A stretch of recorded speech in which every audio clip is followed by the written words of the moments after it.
Hi friends, எல்லோரும் எப்படி இருக்கீங்க? நான் ரொம்ப நல்லா இருக்கேன். நீங்கள் எல்லோரும் எப்படி இருக்கீங்க? நல்லா இருக்கீங்களா? இன்றைக்கி விநாயகர் சதுர்த்திக்கு எடுத்த விளாக் தான் உங்களோட வந்து ஷேர் பண்ணிக்க போகிறேன். வாங்க வீடியோக்குள்ளே போயிடலாம். விநாயகர் சதுர்த்தி அன்றைக்கி அறக்க பறக்க எல்லார் வீட்டில் வந்து பரபரப்பாக வந்து போய்கிட்டு இருக்கும். எனக்கும் அப்படி தான் போயிட்டு இருந்துச்சு. காலைல ஒரு பக்கம் பார்த்திங்கன்னா மாவு ஓடிக்கிட்டு இருந்துச்சு. சமையல் ஒரு பக்கம் காலையிலே வந்து ஃபினிஷ் பண்ணிட்டேன். பாப்பா வந்து பாயசம் கேட்டிருந்தாலும் அது ஒரு பக்கம் ரெடி ஆகிட்டு இருந்துச்சு. பசலைக்கீரை கூட்டு தான் ரெடி பண்ணியிருந்தேன். அதை மண் சட்டியில் பண்ணனால கொஞ்சம் நுரையா இருக்குது. ஃபஸ்ட் டைம் வந்து பண்ணியிருந்தேன். பட் டேஸ்ட் வந்து அரைக்கிற மாதிரி இல்லை, கொஞ்சம் வித்தியாசமாக தான் இருக்கும். சமைச்சிட்டு இருக்கும்போதே பயிர் வகை எல்லாத்தையுமே ஊற போட்டேன். கடலப்பருப்பு, கருப்பு சுண்டல், வெள்ளை சுண்டல் இது எல்லாமே வந்து ஊற போட்டு வச்சுருந்தேன்.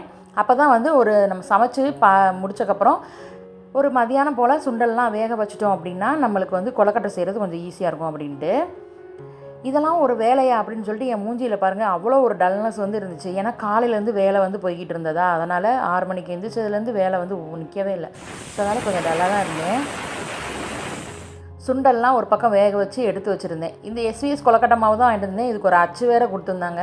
அப்புறம் கருப்பு சுண்டல் இது எடுத்ததுக்கப்புறம் கருப்பு சுண்டலை ஒரு இதில் வேக வச்சுருந்தேன். கடலைப்பருப்பையும் சட்டிலே வேக வச்சுருந்தேன். அப்போ தான் வந்து நல்லா வெந்து வரும். அதுக்கப்புறமா வந்து நம்மளுக்கு இல்லைனா குக்கரில் வைக்கும்போது ஒரு நல்லா மசிஞ்சிரும். கொஞ்சம் தண்ணி விட்டு கொலக்கொலன்னு ஆயிரும். பூரணை வந்து அப்புறம் ஒளிகிட்டே இருக்கும். அதனால் கடலைப்பருப்பை வந்து இந்த தடவை சட்டிலே வச்சுட்டேன். அதை கரண்டிலே நல்லா மசிச்சு எடுத்துட்டு அதுக்குள்ள நாட்டு சக்கரை சேர்த்துட்டு ஒரு ஏலக்காய் 2 ஏலக்காய் வந்து தட்டி வந்து சேர்த்துட்டு கொஞ்சமாக அடுப்பில் வச்சு லைட்டாக ஒரு 2 கிண்டி எடுத்துட்டோன்னா அந்த சக்கரை பூரா அந்த கடலைப்பருப்பில் வந்து சார்ந்துடும். அதுக்கப்புறமா வந்து நம்மளுக்கு பூரணம் வந்து ரெடி ஆயிரும். கொழுக்கட்டை மாவு பிணையிறதுக்கு வந்து பார்த்திங்கன்னா சுடுதண்ணி ஊற்றி தான் வந்து குழச்சிக்கிட்டேன். கொஞ்சமாக உப்பு, நெய் இல்லைன்னா எண்ணெய் எதனாலும் சேர்த்துக்கலாம். கொஞ்சம் மாவு வந்து வர இல்லாமல் இருக்கும். இது எல்லாத்தையும் சேர்த்து நல்லா கலந்து எடுத்துக்க வேண்டியதான். இந்த கொழுக்கட்டைக்குன்னு ஒரு அச்சு கொடுத்தாங்க. அந்த அச்சில் எப்போயுமே நான் வைக்கிறது கிடையாது. நம்மளுக்கு சிம்பிளாக என்னென்னா வாழை இலையை எடுத்து அதில் எண்ணெயை தடவி நல்லா மாவை வந்து ஸ்ப்ரெட் பண்ணிவிட்டு அந்த பூரணத்தை வந்து ஒரு ஸ்பூன் எடுத்து அதில் வந்து உள்ளே வச்சு அப்படியே இலையை க்ளோஸ் பண்ணி மூடி வச்சோம்னா சூப்பரான கொழுக்கட்டை வந்து ரெடி ஆயிரும். இதை தான் வந்து எப்போயுமே வந்து ஃபாலோ பண்ணுவேன். நீங்கள் எல்லோரும் எப்படி ஃபாலோ பண்ணீங்க? நீங்கள் எல்லோரும் கொழுக்கட்டை பண்ணிங்களா அப்படின்ட்டு எனக்கு கமெண்ட் செக்ஷனில் வந்து மறக்காமல் வந்து சொல்லுங்கள். நீங்கள் என்னென்ன கொழுக்கட்டை பண்ணிங்கன்னு எனக்கு சொல்லுங்கள். நான் இதெல்லாம் பண்ணிகிட்டு இருக்கும்போது பாப்பா வந்து ஒரு பேட்ச் நானும் பண்ணுறேன் அப்படின்னு சொல்லிட்டு பண்ணிக்கிட்டு இருந்தா. அவள் வந்து பண்ணும்போது அவள் ஒரு பேட்ச் பண்ணி இட்லி இப்போ சட்டியில் வந்து வெளியே எடுத்து வச்சுருந்தா. அதுக்குள்ளே நான் குளிச்சுட்டே வந்துட்டேன். ஒரு ஈடு வந்து நான் எடுத்து வச்சுட்டு போயிருந்தேன்.